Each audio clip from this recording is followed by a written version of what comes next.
Kata Karl Popper, no matter how numerous, ya, numerous. Tak peduli betapa banyak itu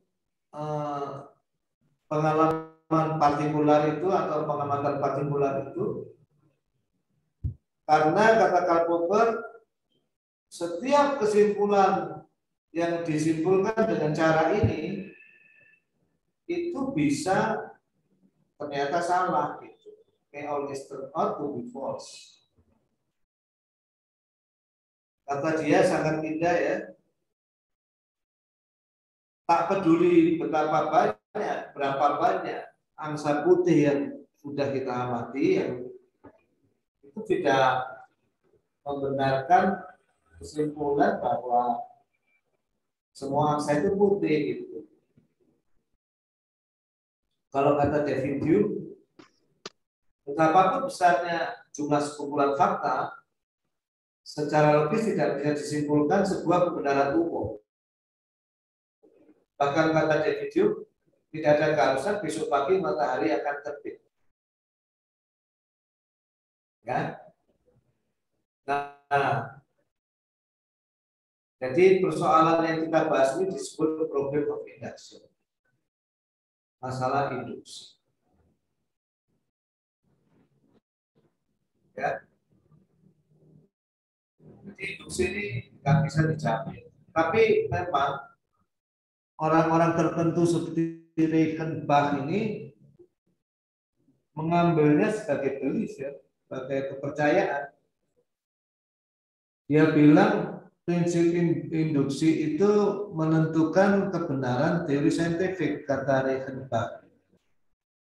Untuk mengeliminasi atau menghilangkan prinsip induksi itu dari sains, itu akan berarti menghilangkan kemampuan untuk menghilangkan sains, mencabut dari sains kekuatan untuk memutuskan kebenaran dan kesalahan dari teori-teorinya.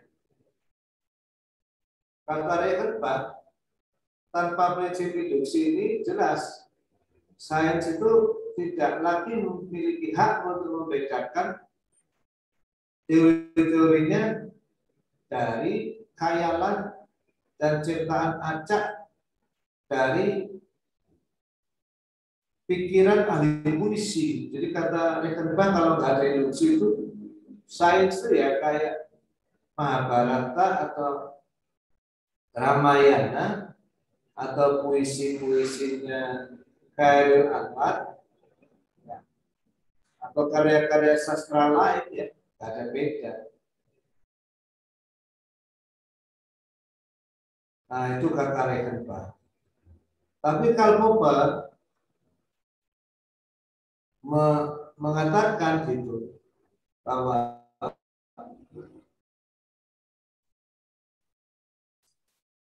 walaupun memisalkan kalau kita memisalkan induksi itu dihilangkan itu risikonya adalah the whole science itu bisa jadi salah gitu. Kira-kira gitu ya. Popper tetap ngomong, I should still contend that the principle of induction is superfluous. Saya itu yakin gitu ya, prinsip induksi itu nggak berguna. Dan prinsip induksi itu akan membawa pada inkonsistensi logik, tidak konsisten. Ya. Nah ini adalah bagian halaman ini sangat penting ya. Silakan nanti direnungi slide ini ya. Kalau Anda paham slide ini, Anda betul-betul memiliki bakat untuk masuk ke dunia filsafat, filsafat sains. Silakan daftar jadi asisten saya. Saya ini perlu teman intelektual ini ya. sepi ini ya, dunia ini tanpa teman intelektual. Saya nggak pengen pencarian yang demikian berat ini saya mati gitu ya. Pengen ada di antara mahasiswa ini yang cemerlang ya.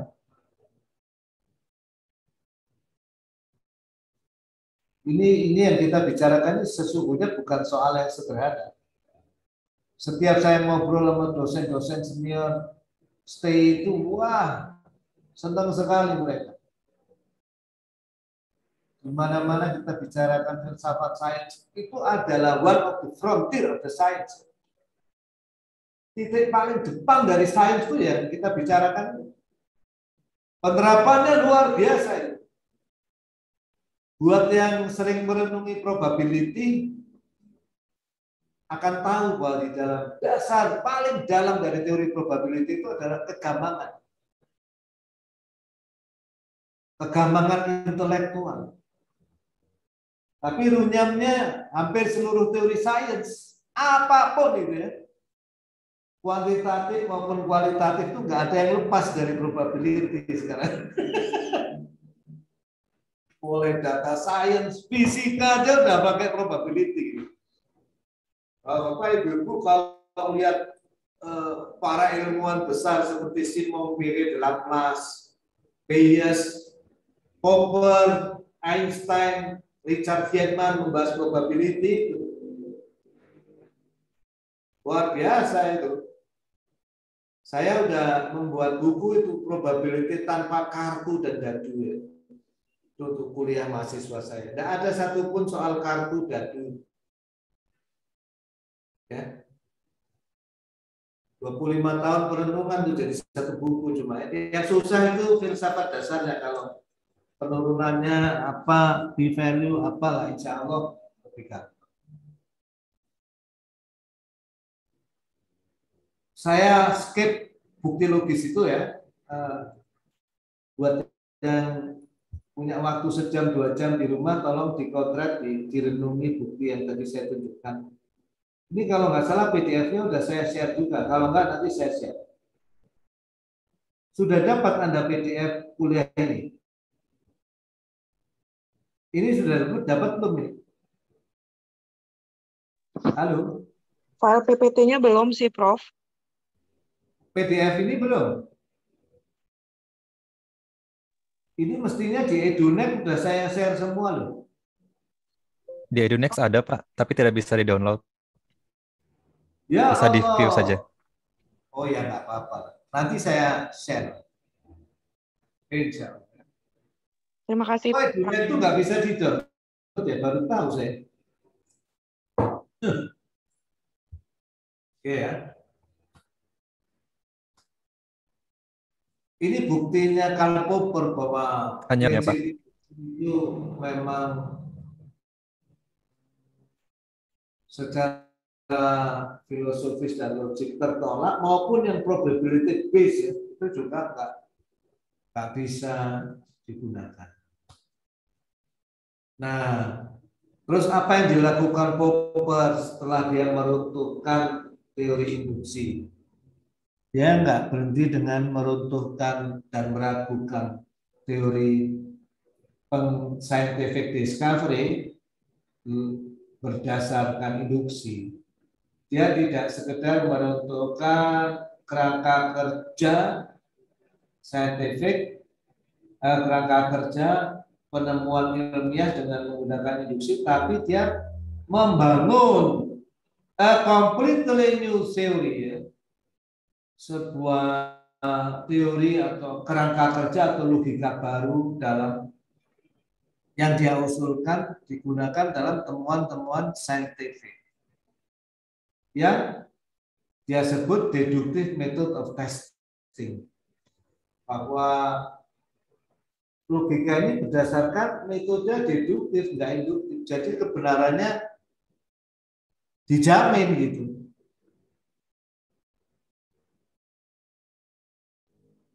Itu deduktif untuk pengujian. Dan ini betul-betul sebuah kontribusi luar biasa. Ya. Bapak Ibu ya, kata kuncinya itu gini, dulu deduksi sebelum Popper itu tidak dikaitkan dengan pengujian eksperimental.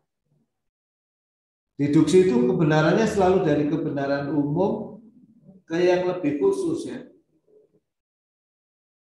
Dari aksioma kemudian teorema-teorema.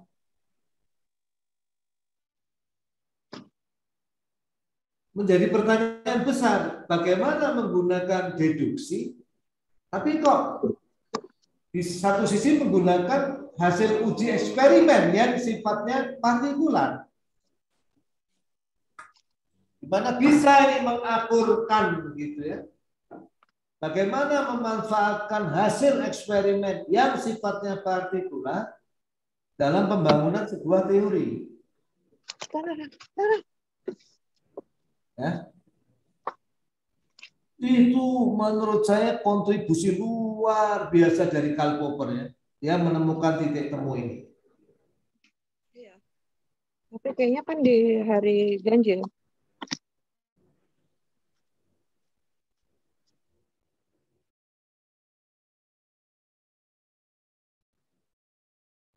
Oke. Kita mulai ya. Bagaimana cara Karl Popper itu mengakurkan ini ya?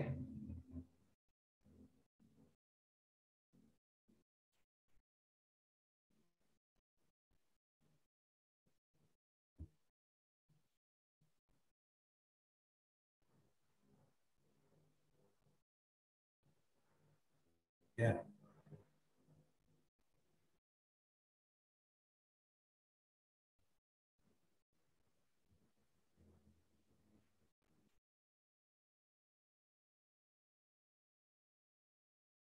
Supaya mudah saya mulai dari ini dulu ya.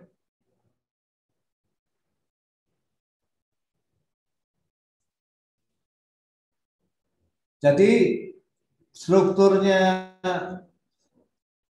teori Karl Popper itu kayak gini.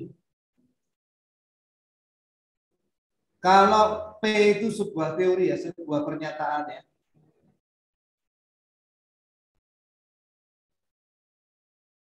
Maka kata Karl Popper,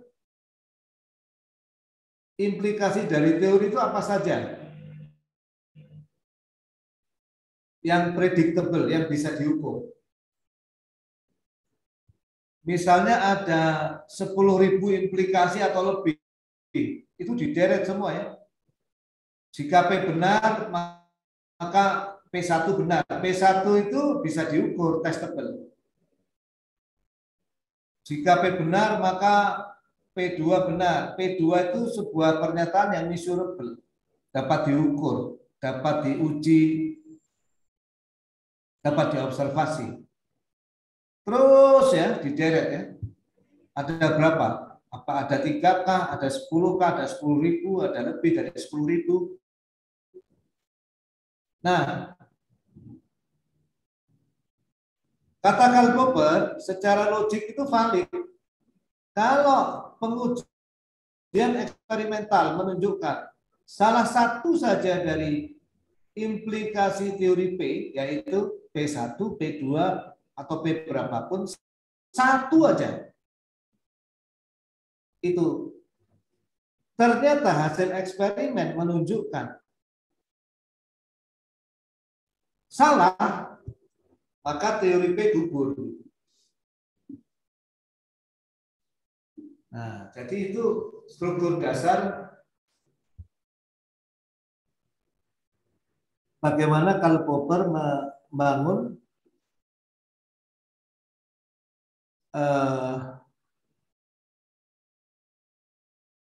logika penemuan ilmiah dengan menggunakan deduksi. Jadi jika teori P benar, implikasinya apa? Sebutlah itu P1, implikasinya apa lagi? P2. Nah, menurut matematika logika, kalau kita punya jika P maka Q, ya. Kalau kita bisa membuktikan Q itu salah, maka P itu salah. Itu gitu ya. Dan ini murni deduksi. Deduksi murni. Kenapa? Karena validitasnya 100%. Ya, nggak ada keraguan. Nah, jadi Karl Popper mengatakan eksperimen itu tidak pernah bisa memverifikasi atau membenarkan sebuah teori. Ini perhatikan kalimat yang kita pakai ya. Tapi eksperimen itu punya kemampuan memfalsifikasi, membantah sebuah teori. Ya. Jadi karena eksperimen itu sifatnya partikular, khusus ya, kebenaran khusus, dia tidak pernah bisa membenarkan sebuah kebenaran umum. Tapi dia bisa membantah sebuah kebenaran umum. Misalnya kita mengatakan, semua orang Jawa baik. Oh, itu dibantah. Oh, ada orang Jawa yang kanibal, satu aja. Nggak bisa. Ya. Semua orang Arab baik. Oh, itu dibantah. Oh, ada Abu Jahal kok. Ada Abu Lahab, ada Abu Jahal. Ya. Jadi tidak pernah bisa dibuktikan semua manusia dari suku bangsa tertentu baik. Tinggal pilih satu contoh saja kriminal yang memang jahat, maka argumentasi teori itu, pernyataan itu harus direvisi. Salah ya. Nah, jadi fakta partikular, fakta eksperimental, seperti halnya contoh tadi, bisa digunakan untuk menggugurkan teori. Nah, ini secara matematika logika bukan hal yang baru, tapi menempatkan teori matematika logika ini pada tempatnya yang pas dan menggunakan eksperimen sebagai alat untuk menguji sebuah teori dengan kerangka kerja Popper ini benar-benar belum pernah dilakukan oleh selain Karl Popper sejauh sepengetahuan para filsuf. Dan dengan ini dia bisa mendamaikan antara filsafat dan metafisika kembali damai dengan sains. Ya. Gak usah saling bertentangan. Oke saja. Kebenaran itu tunggal. Gak ruwet-ruwet dari fitrah manusia. Apa yang kita lihat itu punya nilai kebenaran, akal kita apalagi punya nilai kebenaran juga, rasio kita punya nilai kebenaran. Ya, jadi itu struktur dasarnya yang digunakan oleh Karl Popper. Jadi nanti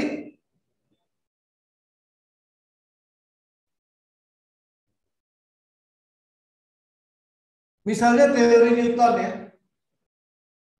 Teori Newton sejauh tahun 1800 itu hukum Newton itu tak terbantahkan. Tiba-tiba eksperimen Michelson-Morley menunjukkan terfalsifikasi asumsi dasar yang digunakan dalam mekanika klasik. Ya, itu bukan teori Newton ya, tapi malah asumsi dasar dari mekanika klasik termasuk di dalamnya Newton, bahwa para fisikawan sebelum Einstein itu mengasumsikan bahwa ruang dan waktu itu absolut, tidak tergantung pengamat. Dan ada asumsi dasar kadang-kadang nggak dinyatakan. Sebelum Albert Einstein, sebelum eksperimen Michelson-Morley tidak diketahui ada batas kecepatan maksimum untuk benda-benda yang ada di semesta ini.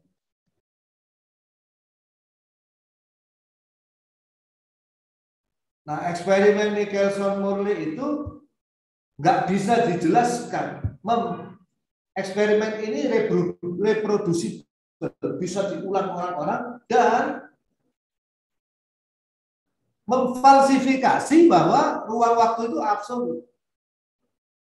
Kalau ruang waktu itu absolut dan tidak ada batas kecepatan maksimum, ya, maka nggak eksperimen Michelson-Morley itu nggak mungkin terjadi. Jadi karena eksperimen Michelson-Morley itu terjadi, gugurlah asumsi dasar fisika klasik. Mekanika klasik tidak bisa menjelaskan. Itu ya. Datanglah Einstein bawa dua postulat. Gini loh. Ruang waktu itu tidak absolut, tapi yang penting hukum fisika itu dilihat dari seluruh observer bentuknya sama. Jadi Einstein menggeser letak absolutnya, bentuk hukumnya beda. Ruang waktu itu bisa jadi nggak absolut. Yang kedua, di seluruh kerangka manapun kecepatan cahaya itu nggak mungkin lebih dari kecepatan benda itu nggak mungkin lebih dari kecepatan cahaya. Atau di seluruh ruang dan waktu, di seluruh pengamat manapun kecepatan cahaya itu tetap. Kira-kira seperti itu, dua postulat Einstein. Dari mana datangnya postulat itu? Dari generalisasi. Tidak ada ceritanya apa. Tidak ada proses generalisasi apapun di sana. Itu proses imajinasi kreatif. Kalau gini yang paling masuk akal gini nih. Kemudian diturunkanlah dari situ. Oh, eksperimen Michelson-Morley terbukti. Ketika turun ke kecepatan yang jauh di bawah kecepatan cahaya, hukum Newton tetap benar semuanya. Mekanika klasik itu di area-area yang jauh di bawah kecepatan cahaya tidak dibantah. Jadi masih punya tempat untuk hidup mekanika klasik. Makanya sampai sekarang nggak ada orang ahli sipil atau ahli roket merancang menggunakan mekanika Einstein itu tidak ada. Semua pakai mekanika klasik. Ya.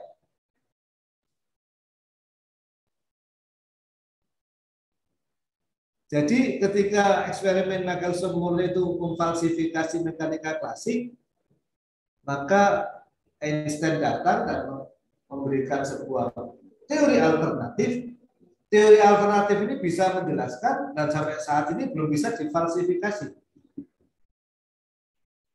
Bahkan teori alternatif ini menjelaskan lebih lanjut. Kalau postulat ini benar, tambah dia.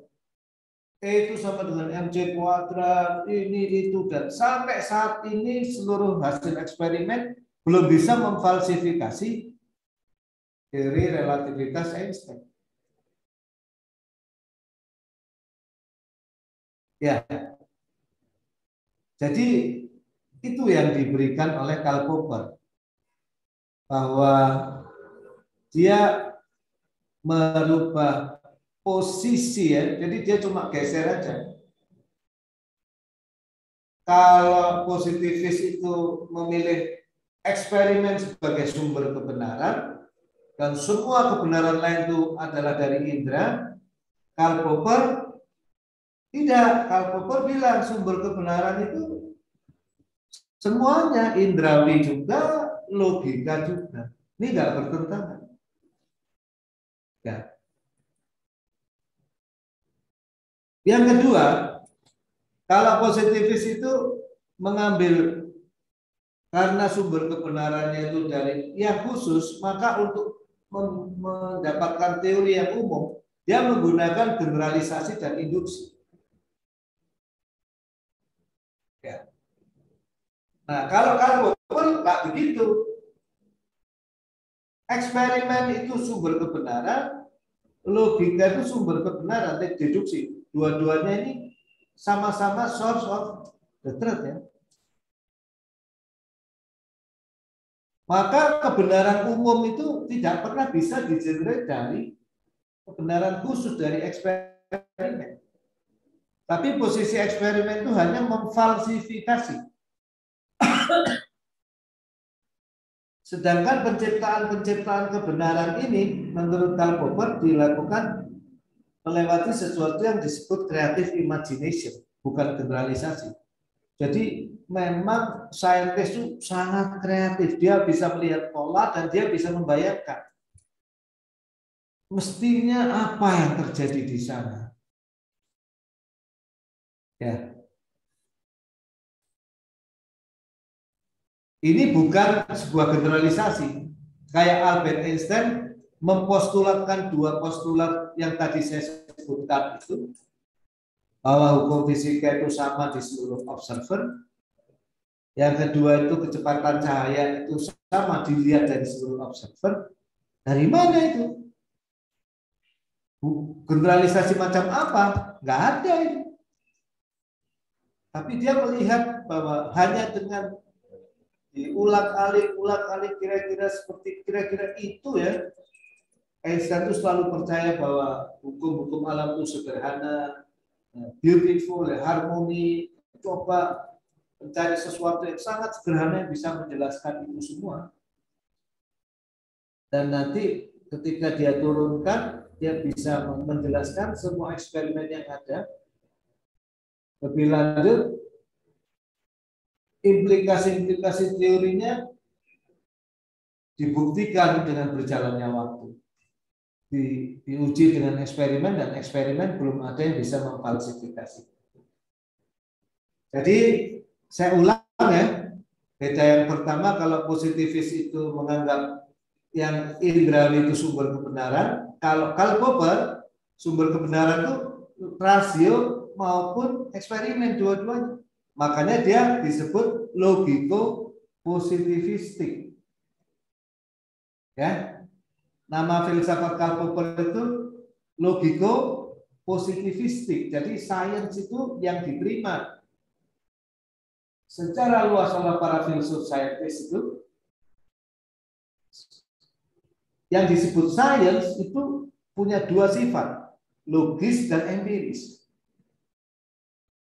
Tidak hanya empiris saja, tapi harus logis dan empiris, logiko-positivistik. Yang kedua, kalau positivis itu yakin bahwa eksperimen ini adalah sumber kebenaran, dia itu bisa mengkonfirmasi sebuah teori, yaitu menciptakan teori itu dengan generalisasi.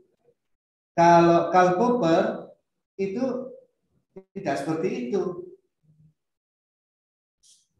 Gerakan kebenaran itu selalu dari penciptaan kebenaran yang umum yang disebut teori ya. Teori baru itu diciptakan karena teori lama udah nggak bisa, udah terfalsifikasi dengan eksperimen-eksperimen. Maka dibutuhkan teori baru. Nah, penciptaan teori baru itu bukan dari generalisasi, tapi dari creative imagination.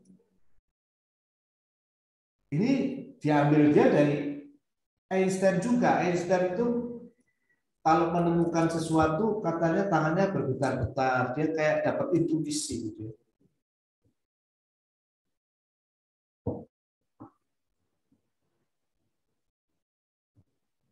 Nah, kalau Anda peneliti-peneliti yang tekun tuh biasanya suka macam-macam. Ada yang senang mancing sambil membayangkan persamaan, mungkin katanya yang cukup efektif itu sambil mendengarkan musik klasik atau jazz ya.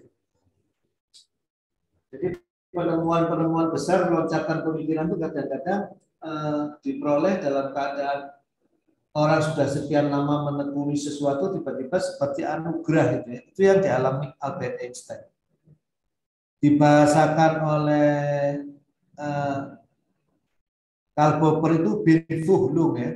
dalam bahasa Jerman ya, kira-kira dalam bahasa Inggris creative imagination. Ya. Nah, kemudian posisi dari eksperimen itu adalah memfalsifikasi seluruh implikasi-implikasi dari teori baru. Kalau ada satu saja dari implikasi teori baru itu yang bisa dibuktikan salah, ada eksperimen yang bisa memfalsifikasi, ya, maka teori ini gugur. Nah, ini adalah struktur dari scientific discovery menurut Karl Popper.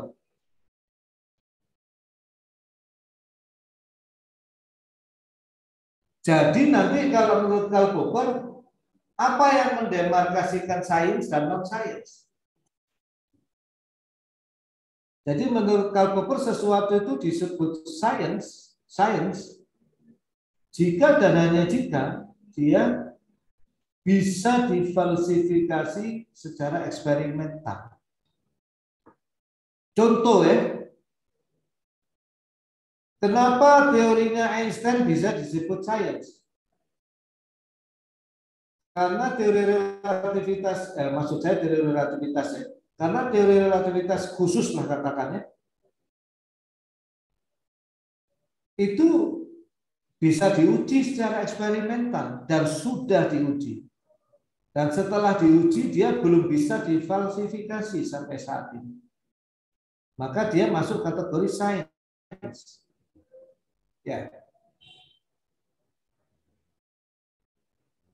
Tapi kalau teori matematis, pengujiannya 100% adalah dari konsistensi logik, dari aksiomanya turun ke bawah, maka seluruh teori matematik itu bukan sains, ya.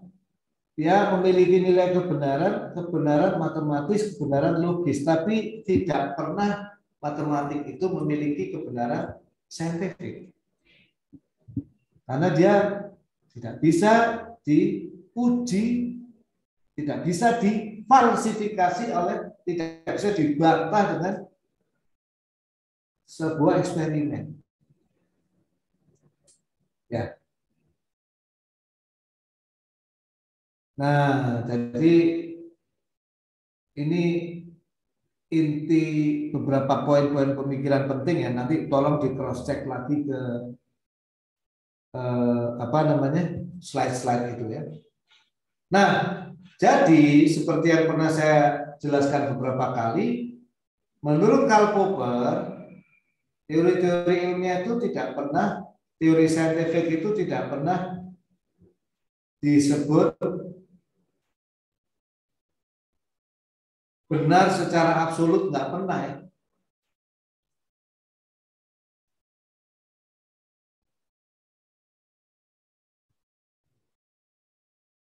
Tapi menurut Karl Popper,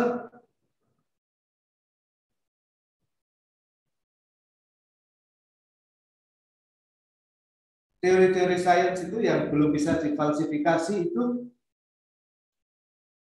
disebut corroborated. Kadang-kadang ada yang menyebutnya corroborated, dikuatkan. Semakin banyak diuji, dicoba difalsifikasi dengan eksperimen, semakin kuat kalau selama dia tidak runtuh. Nah, kalau teori sains positivis itu biasanya disebut benar, ya, true. Kalau dalam filsafat sains Karl Popper, sains tidak pernah memiliki sifat kebenaran mutlak.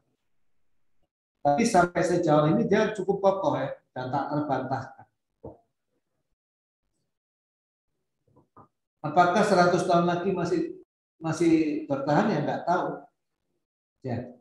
Jadi secara inherent di dalam teori Karl Popper itu memberikan ruang untuk kemajuan ilmiah. dan membuat para ilmuwan itu lebih rendah hati, ya, karena bukan tugas dia untuk mengatakan sesuatu itu benar gitu ya. Tapi tugas dia ya ini cukup bisa dipegang ya. Selama saya uji ini saya belum bisa menemukan kesalahan. Ya. Nah, jadi kalau kaitan dengan penelitian Anda semua, hati-hati banget ya. Biasanya orang men-set up eksperimen itu untuk membuktikan teorinya benar. Ya. Itu kalau menurut filosofi sains Popper kebalik. Saya itu malah pengen membuktikan teori yang saya kembangin salah. Kalau ternyata terbukti salah, ya udah itu kontribusi saya membuktikan bahwa hipotesa saya ini salah. Apalagi kalau bisa membuktikan teori yang sudah mapan salah, itu kontribusi besar. Ya. Tapi ternyata 1 tahun terakhir di program S3 ini udah eksperimen ribu atau puluhan ribu kali nggak bisa meruntuhkan teori yang kita kembangkan. Ya berarti teori itu kokoh.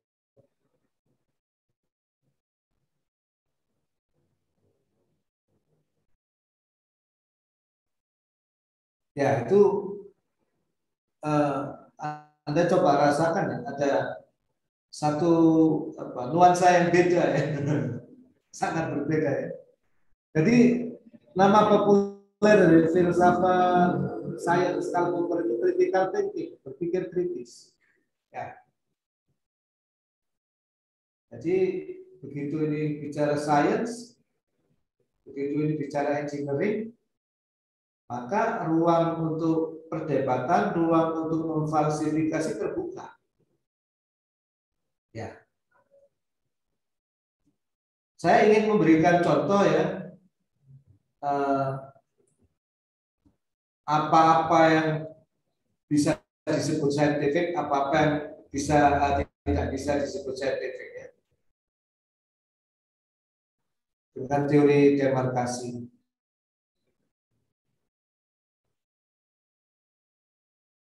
Ya, contohnya yang terkenal di zaman Popper ini psikoanalisis ya. Psikoanalisis ini mengklaim dan ya ini sepemahaman saya nanti kalau dicek ya, bahwa semua penyakit psikologi dan gejala kejiwaan manusia itu direduksi mereka ke pengalaman bawah sadar ya. Pengalaman bawah sadar yang terkait terutama dengan seksualitas. Apa aja direduksi di sana ya. Teori ini sempat luar biasa populer di kalangan para psikolog ya, dan pengikutnya banyak sekali. Ya. Nah, tapi menurut penelitian Karl Popper dan orang-orang yang mengikutinya itu, psikoanalisis ini ternyata tidak falsifiable, tidak bisa difalsifikasi. Biasanya pengikut Freud itu akan mengatakan bahwa orang-orang yang menentang ajaran psikoanalisis itu karena dikuasai resistensi tidak sadar, yang merupakan bagian dari psikoanalisis itu sendiri. Ya, jadi karena tidak ada cara untuk pernah bisa memfalsifikasi teori psikoanalisis Freud secara eksperimental ya, maka psikoanalisis ini lebih ke arah kepercayaan lah ya, belief ya, yang non scientific. Jadi boleh nggak percaya psikoanalisis ya? Boleh-boleh aja, tapi dia bukan sesuatu yang saintifik. Yaitu Anda harus pakai logika dan tidak usah mengkategorikan ke sains. Kalau begitu, kalau mau menerima kebenaran psikoanalisis atau tidak bukan bagian dari sains. Nah, akan bisa diuji secara eksperimental. Ya. Contoh lagi adalah argumentasi orang yang percaya bumi datar. Ya.